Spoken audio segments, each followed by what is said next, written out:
Alright, Flathead Mechanic here. Today we're going to be doing rear drum brakes on this vehicle.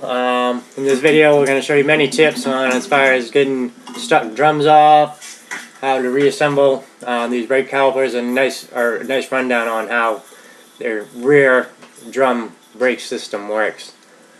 I'll leave a link in the video description below to all the tools I used.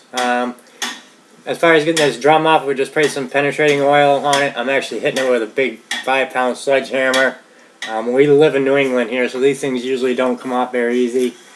And I am going to be replacing this drum, so I'm not too concerned if I damage it trying to get it off. But with the little rust around here, usually a little penetrating oil and a nice sledgehammer. Don't be scared to hit that thing, and they'll usually pop off. Also, I'm going to use a couple pry bars here to kind of assist in getting it off. If that fails, there is an adjuster behind that you can, if it's not rusted, you can adjust inward and aid in getting these brake drums off. But once we get the drum off here, I'm going to go ahead and clean all this brake dust out because you don't want to be breathing this stuff. I'm just using brake cleaner. Want to spray it out real good because you don't want to be breathing that brake dust. And always be sure to wear safety goggles when you're doing this. You don't want to get that stuff in your eyes. Alright, I'm going to start by taking the 2 springs on either side that hold these brake shoes to the backing plates. Basically, it's just a spring and a small clip with a pin coming through the back side. There's 2 of them. One for the front brake shoe and one for the rear brake shoe.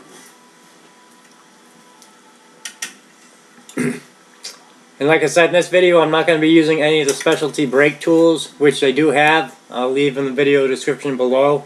But for the DIYer that doesn't have the spring tools or the release tools or anything like that, I just wanted to make a video showing that it is capable to do this without any specialty tools.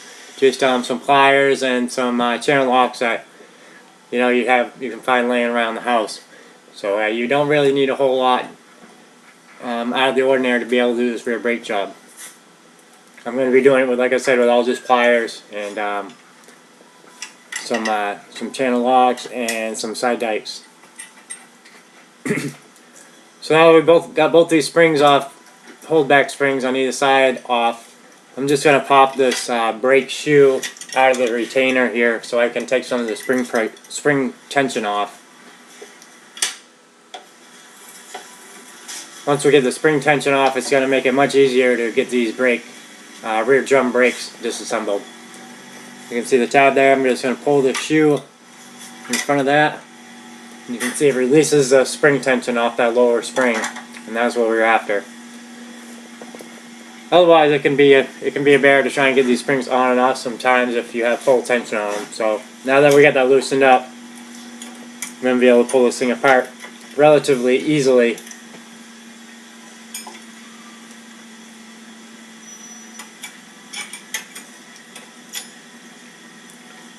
Also be sure you only disassemble one side of your rear drum brakes at a time, because with the amount of springs and stuff, and every drum brake system varies a little differently. So on your vehicle, just disassemble one side at a time. That way you can look at the other side as a reference as to where this stuff goes. This is our adjuster right here. Alright, so we got all the shoes off. Now I'm going to show you how to get this e-brake cable out. Just a pair of side dikes is what I use. Just want to be sure not to damage the cable. This is not really the recommended way of doing it, but if you don't have any of the special tools around, this way works very good. Maybe even some needle nose vice grips or something would less chance of damaging that cable. But you just want to pull that spring back, and I make it look pretty easy, but it can be a struggle sometimes depending on how much spring tension is on that e-brake cable.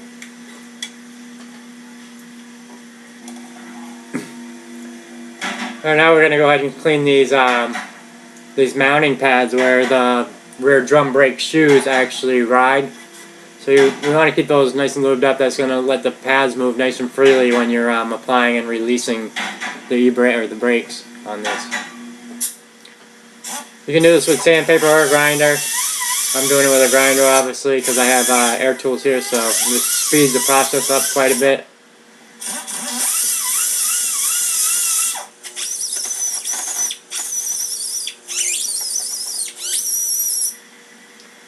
Alright, now we got all that grinded up. We're just going to apply some grease to it, like I said, so those brake shoes slide nice and freely. And this is just like a brake grease I'm using on this. It doesn't need to be silicone or anything special like that. We don't have any rubber in contact. And also I'll put it on the hub so the wheel and the new drum doesn't get stuck on there as well. Make it a little easier to service next time. Yeah, and I'm going to also apply some of the brake grease to the shoe adjuster to keep that from freezing up. Alright, so we're ready to mount our brake shoes now. And this is sometimes where it can get a little tricky. On this one it has a spring on the back side. It sometimes feels like you need 3 hands to be able to install. But I'm going to go ahead and place the shoe up in place and put this holdback spring on it to hold it there.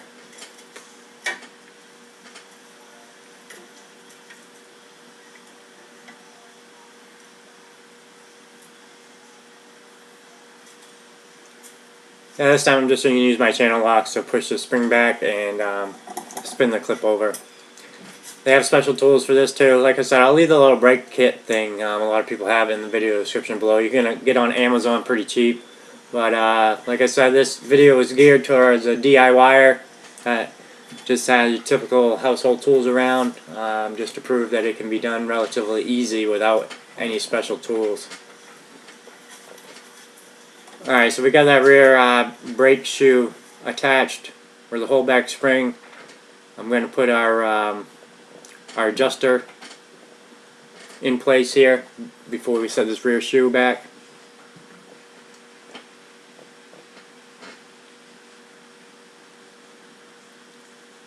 Alright, so we're just going to slide this the front shoe in place and hook the spring on,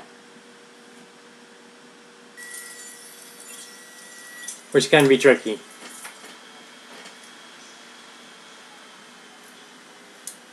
You also going to want to make sure that the pistons on your brake cylinder do not push out as you're doing this. As you can see, I'm kind of holding it with my finger and pushing in on it, because those can pop out, and if they do, then you're going to have to bleed your brakes and it'll be leaking and you may not even get back together. So just a word of caution, be careful that those brake pistons don't pop out on you.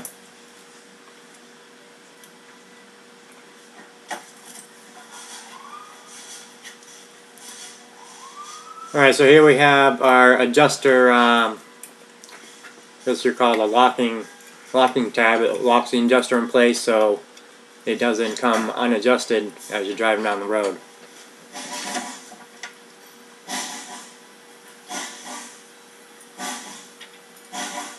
So we're going to pop this little guy in place.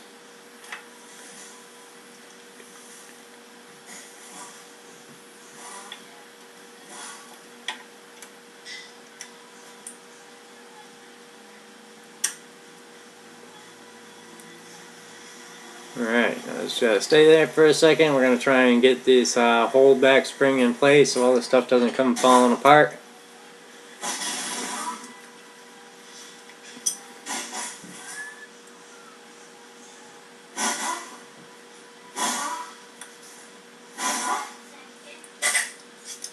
Yeah, I'm just going to use my channel locks again here. I'm just going to push in and spin and this thing clips in place.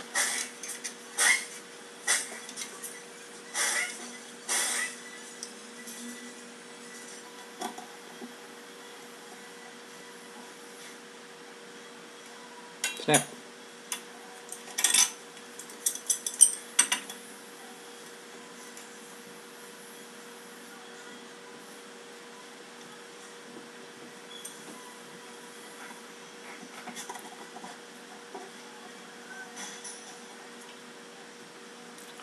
Yeah, and then we got the spring for the adjuster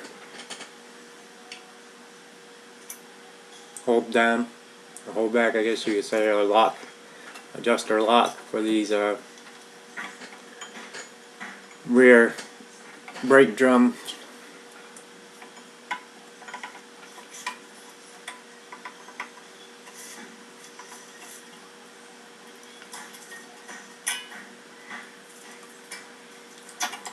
I'm just using some cheap side dice to pull these springs back. The ones I have aren't really all that sharp. I don't have to worry about cutting through that metal at all. It would take quite a bit of force to be able to cause any damage to the springs. So, and I would also recommend getting a new, I didn't in this case, but a new hardware kit. It will come with all the new springs and all this stuff. It's just always a good idea to get that because those springs do get older and weaker. So I'll also leave a link in the video description below where you can get all that stuff on Amazon. The brake shoes, all the hardware, brake clean, all the other good stuff. But that's why I typically buy most of my automotive parts, just because of the amount of money I save.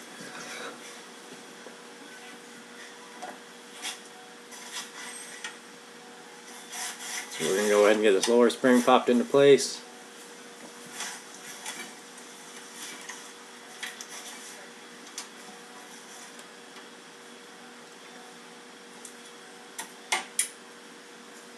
That. And that just about does it for this rear drum brake repair overview with no special tools needed. Basically all we're going to do now, we're going to get these shoes cleaned up with a little brake clean, because if we got any grease from our fingers on them, we're going to get our new drums cleaned up with some brake clean as well. And then we're just going to adjust them up. You just want them, as you're adjusting the shoes out, you just want them barely rubbing on the brake drum. So we're going to go ahead and adjust them until we get the exact right the feel, the way the drum fits. And once we get it to where we want it, we're going to go ahead and send this thing. Just make sure your e-brake works and all that stuff when you're finished. But certainly hope this video was helpful. If you have any questions on doing rear drum brakes, feel free to leave them in the comments below. I'll be sure to answer them. And if this video was helpful, be sure to hit the thumbs up button and subscribe to The Flat Rate Mechanic. Till next time, guys. Thanks.